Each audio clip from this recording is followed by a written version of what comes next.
Okay, let's get started by talking about What If Episode 7. And first thing right off the bat, I have to say this episode was a lot relieving than the previous episode in the sense that the tone was a lot lighter, especially compared to the Doctor Strange episode, which was episode 4.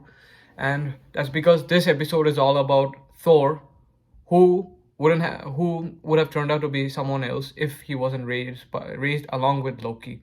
That means he would have had less responsibility and he just basically would have been a very carefree Thor, and that's what this episode focuses on.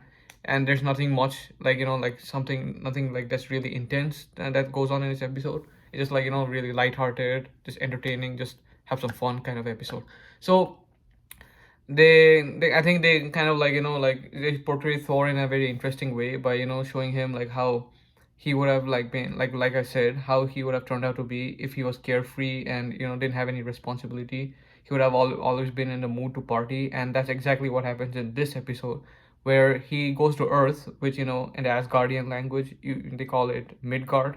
And the reason why he chooses Earth is because Heimdall, who sees everything, never bothers to look at Earth and watch Earth because of how backwards Earth is. He feels like it's not worth looking at Earth, and that's why Thor, decides to go to Earth instead of all the other planets in the world. Now, what happens in this episode? A very cool thing that happens. First of all, they show Loki. That would have turned out to be a whole total different character if he was raised by the Frost Giants, which who were his original family in the actual Marvel Cinematic Universe. Because if you don't know, Loki was actually adopted by Odin.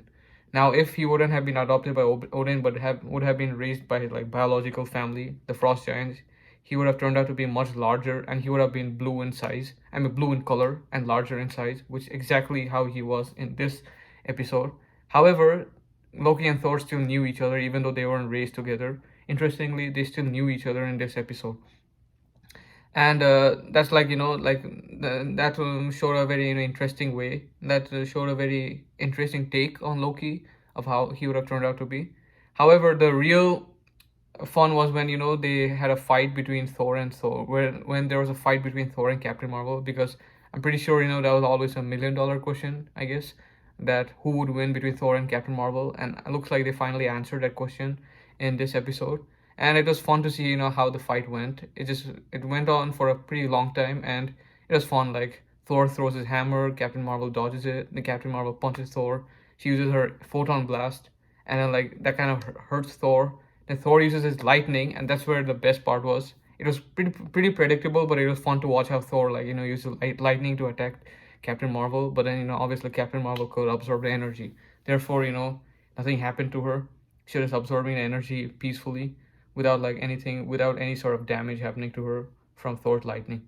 However, the real fun was when Thor drops his hammer on Captain Marvel, and that's when we get to learn that Captain Marvel wasn't worthy of lifting Thor's hammer, and that's where it kind of got a bit more fun, just to see how like Thor just drops the hammer, and like it's the same thing what Thor did to Loki at the end of Thor, where he just drops the hammer on Loki and Loki couldn't get up. Same with Captain Marvel couldn't get up either. And it was fun to see how they would fly from one country to another in Europe, like from France to UK. It just they just kept flying from country to country. That was also funny. And finally, this show really ended with something very exciting in my opinion, which they focus on in the next episode, which I'll be talking about soon. And that is, what if Ultron was actually Vision, or sorry, what if Ultron had programmed himself into Vision, and he actually had not all the Infinity Stones. Well, he did have the Infinity Stones, but they explained that later on in the later episode. But then the real fun was to see how Vision and Ultron came together to become something bigger and stronger, and a much bigger threat to the universe, not just Earth, but the whole universe. And that's what they're gonna like focus on in the next episode, which really left me excited for the next episode. And that's why I'm going to be talking about that in the next episode. So until the next episode, see you next time.